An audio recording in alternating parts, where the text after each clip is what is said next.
Donna, welcome to the YouTube Makers Club.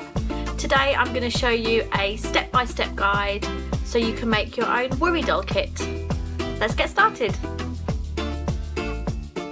Okay, so worry dolls originate from Guatemala in Central America and are traditionally given to children before they go to sleep. You put them under your pillow and when you wake up your worries are meant to have gone. According to the legend, the doll worries about your problem, letting you sleep peacefully. Worry dolls offer you the chance to unload your daily worries so you can release your mind of concerns and sleep soundly. And by transferring your worries onto the doll, even though that's imaginary, it is a useful way to manage your anxiety over problems, and it helps to give you power over your own thoughts.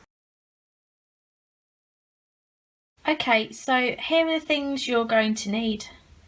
A selection of coloured wool, some wooden pegs, scissors, glue and a pen. Okay, let's start with step one. In step one, we're going to start with the face. So this end of the peg is the top, that's going to be your face, and the bottom end are the feet. So it's a good idea to mark out where the face is going to end. We're going to start wrapping wool from the top and we're going to stop about here. So I'm going to draw a mark so I know where to end my face. We're going to take the end of our wool and then just hold it with our thumb just below the line that we made. And then what I want you to do is start wrapping the wool from the top of the peg. You can use your finger to hold it down, and you want to wrap as tightly as you can because that's going to keep the wool on the peg, and just keep going round and round, moving downwards to the line that you drew. And you want to be covering that piece of wool that you're holding with your thumb because that's securing that down. Okay, so I've reached my line. Now at this point you can wrap over the wool again, or you could just stop there. I'm going to go around a little bit more because I want it to be a little bit thicker. Now to secure the face, make a loop around your finger with the wool, and with the long end you've been working with, just tuck that through the loop and pull the wool, and then just pull that in nice and tight as you can get it. And we're just going to snip this wool, leaving a couple of inches. You don't want to cut it right next to the peg or else it's going to unravel. Okay, so at this point you could draw your face on or you could leave it to the end. I'm going to do it at the end. Let's move on to the body. For the body, we're going to follow the same technique as the head, starting directly below it. Again, mark out, if it helps you, where you want it to end. I'm going to stop just below this little section here. So I'm marking my pen line there. And again, we're just holding down the end of the wool with our thumb, and we're going to start wrapping right next to where the head was. So I've got a really nice neon pink, and we're covering over the wool from the face and the end of the pink wool, and then we're going to do the loop again. So I'm just going to trim a little bit off, wrap around my finger, pass the end through and pull that nice and tight at the bottom of the body. And then we're going to move on to the next section. So here we can choose to do either a pair of trousers or a skirt, and I'll show you both techniques. So at this point you're going to have a few loose ends. You can trim these back a little bit because we don't want them hanging too far down the legs. We've covered those nice and tight now, so let's give them a little snip. Get rid of that. Now for both the skirt and the trousers, you're following on from before by holding down the wool with your thumb and wrapping nice and tightly below the last section you created. So we're just taking it down, and we're taking this down all the way to where the legs start, so just where this metal section is. So for a pair of trousers, we're going to work the wool down one leg and back up, move across, work down the other leg and back up.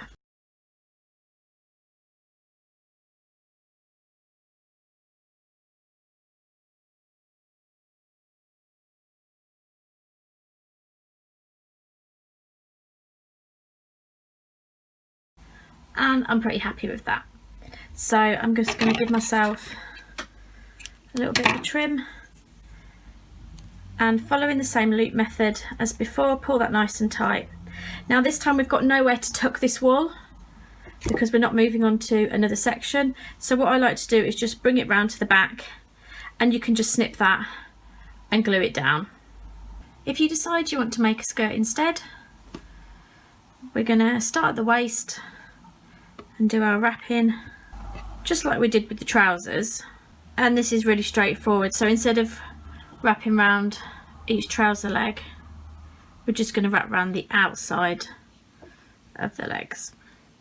Now it's up to you where you want to stop with your skirt. It can be shorter or longer, but just remember to leave some space for the feet at the bottom so that the wool doesn't fall off. Now what I do at this point is give myself a little bit of a longer tail and snip. Spin it round to the back of the peg and do your loop, just like you've done before. Pull that nice and tight. Now with this end here, you could do what you did with the trousers and snip it and glue it down at the back. Or sometimes what I like to do is do another loop, just for extra security, and pull that really tight. And then this excess wool, I would just tuck in between the legs. You could use the end of your scissors just to really gently poke that in. And if you wanted to pop a little bit of glue inside there to secure that piece of wool down, you could. But with some neat tucking, it shouldn't come loose. There we go. So now we've got our skirt and our trousers made. We're going to do the hair, and this is where you guys can get pretty creative. You can choose whatever colour wool you want. It can be short, long, you can plait it. It's really up to you. I'm going to keep things simple and just cut a few strips of the brown wool. And what I'm going to do is just group them all together, and then these will be ready to stick on the top of the head. Take some glue. I normally just get my finger in if it's like a glue stick type. If you've got squirtier glue, then you're going to squirt it in this top little V shape here, and I just press the glue in and rub it over the top two wooden edges. So we've got a little glue hole, and then take your wool, and I'm just going to lay that neatly over the top and press down. Now your glue's going to take a little bit of time to dry, so just leave that to do its thing, and then you can come back and style the hair. Now to finish off our worry doll, we're going to do the face. I use like a fine liner black pen. If you don't have something like this, you could use a felt tip with a fine nib, or even a biro. It's up to you. And I'm just going to pop two little dots on for eyes, just pressing that gently into the wool, and then I'm just going to draw on the mouth.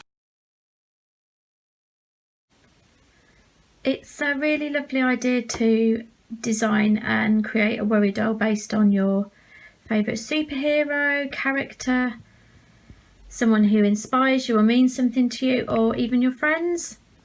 I've chosen two women that really inspire me for my favourite worry dolls, and they are Serena Williams, the tennis player, and Frida Kahlo, the artist. A really great tip if you want to create a more complicated design, or you want to create a specific character or person, is to plan out your peg beforehand, like I've done here. So I've decided what colours are needed and where they're going to go, and that way you're prepared and organised, and it's probably not going to be as stressful and go wrong. So I've done Superman here, and I've worked out what colours I need, and then on the peg I've marked the lines out where my wool's going to start and stop, and I've just written the initial of each colour so I know where to wrap. And then for the hair, I wrapped it round quite a few times, and I did need to use quite a lot of glue to create the neat hair, and he's got a little bit of a fringe as well, just with the little piece that I stuck on. With the leftover scraps of wool that you've got, don't throw them away. You can use them for accessorising your worry dolls. So here I've just used a little bit of blue that I had left over to create a bow for her hair, and here I just wrapped some stripes around just to create a bit more detail on the top, and these were just knotted at the back and neatly snipped. It's a good idea to have a little bag or pouch to store your worry dolls in when they're under your pillow and even when they're not. You can customise them any way you want, so I've used coloured pens on mine. You could draw pictures, write your name, create patterns. If you're good at sewing or embroidery, you could even stitch onto the bag.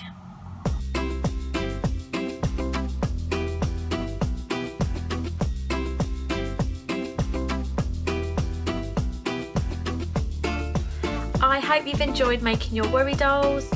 Don't forget to check out the other videos on our YouTube Makers channel if you want to get creative and try your hand at some of the projects. Bye for now.